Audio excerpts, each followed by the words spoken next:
Nearly all of us have heard of Etsy, and if you haven't, you're living under a rock right now. Anyway, let's talk about Etsy.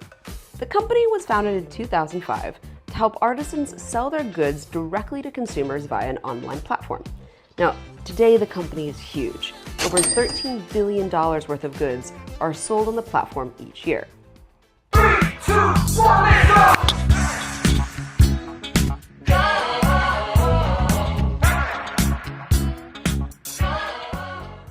Etsy was founded with the mission to make commerce more human.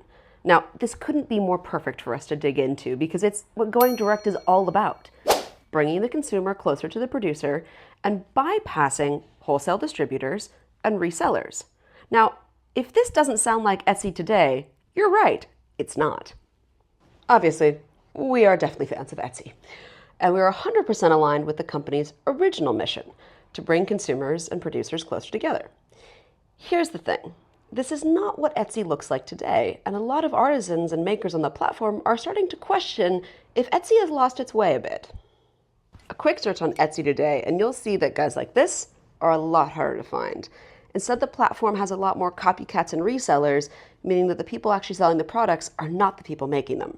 So we did some research, and the more we dug into it, we think we found what might explain this change. We got CEOs being fired, sellers on the platform thinking that Etsy is just not the same anymore. I mean, there is drama, so buckle up. There's a really great quote from Etsy's founder, not this guy, but it really sets the stage for what we're talking about. There are two very different versions of values. There's the Walmart's and McDonald's version of price and convenience, and then there's just values, and those are really hard. Let me say that again because I know you're scrolling and you're not thinking about this, so let's go back and do it again.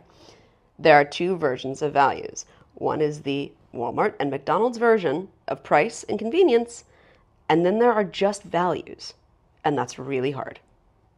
Etsy's story begins with Rob Kalin, an artist and maker who was building websites in 2003. Now, one of his first clients was a forum for artists to be able to share their work, and he realized there was a huge opportunity here to make something where artists could sell their work directly to consumers. And he felt there needed to be something much more effective than eBay for these unique and special goods. So Kalin, 25 at the time, brought in two friends, Chris and Haim, and they raised a very small amount of seed capital to build the website. In 2005, Etsy was born. Kalin's vision for Etsy was rooted in the concept of keeping commerce human by emphasizing direct communication between sellers and consumers and focusing on the materials and the story behind the product. For the first couple of years, Rob just traveled around the world visiting craft fairs and handing out cards to spread the word about Etsy. The original sellers were selling homeware, clothes, and antiques. The growth was slow and organic.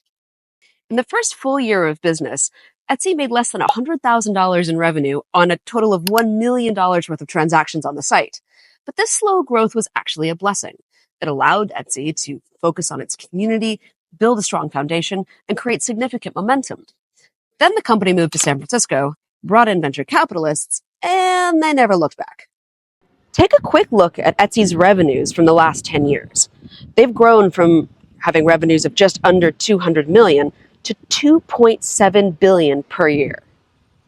This is pretty astonishing growth, and there's no doubt that it's a huge financial success. I mean, at the time of this video, the company is worth more than $6 billion.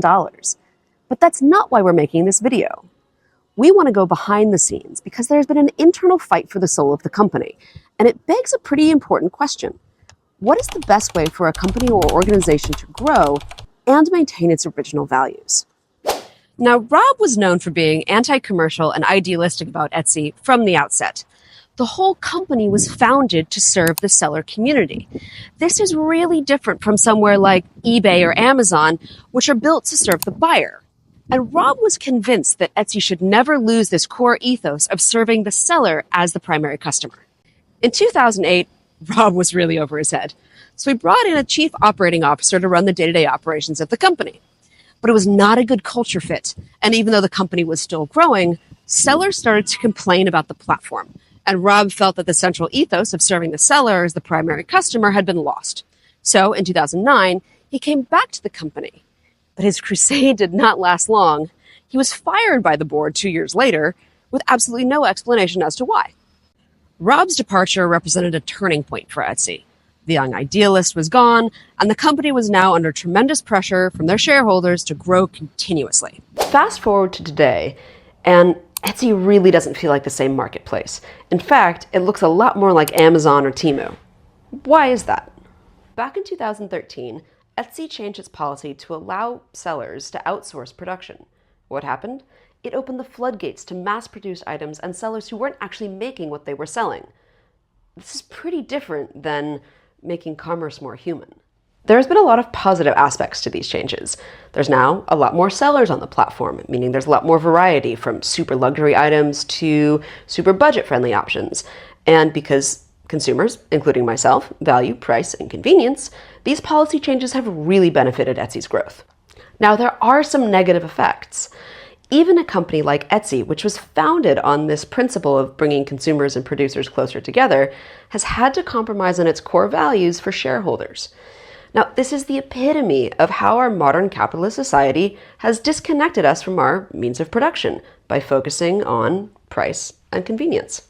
Over the last few years, especially in this post-pandemic era, Etsy's growth has flattened, and it's led to headlines like, "What happened to Etsy?" and "Has Etsy lost its way?" Oh, hi!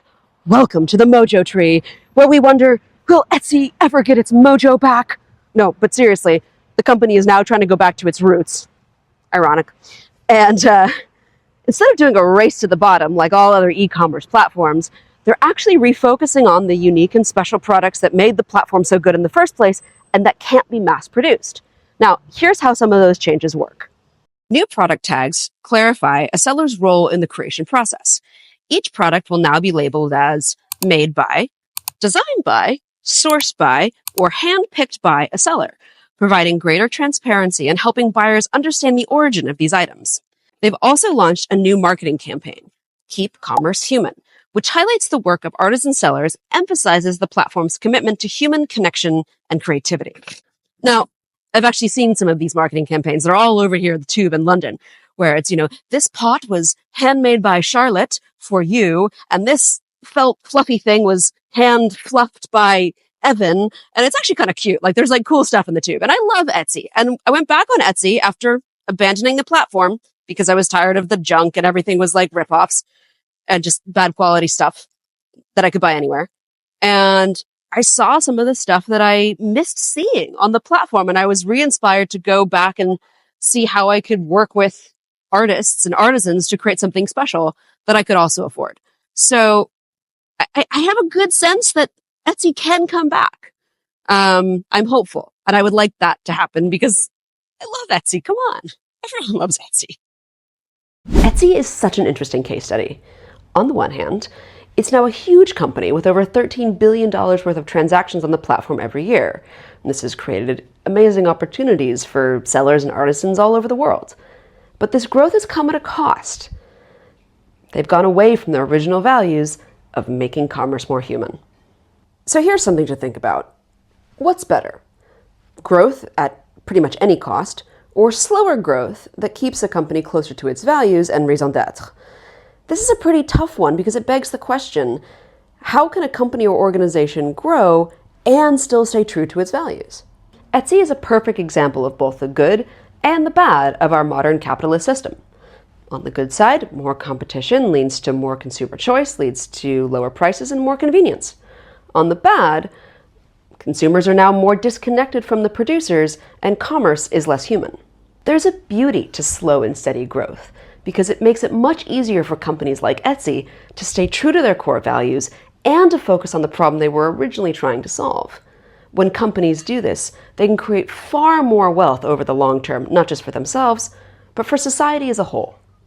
Do you want to find out how we can use technology to make commerce more human? I know you do. That's why we're here. So go to our YouTube channel, subscribe right now. Yeah, there it is.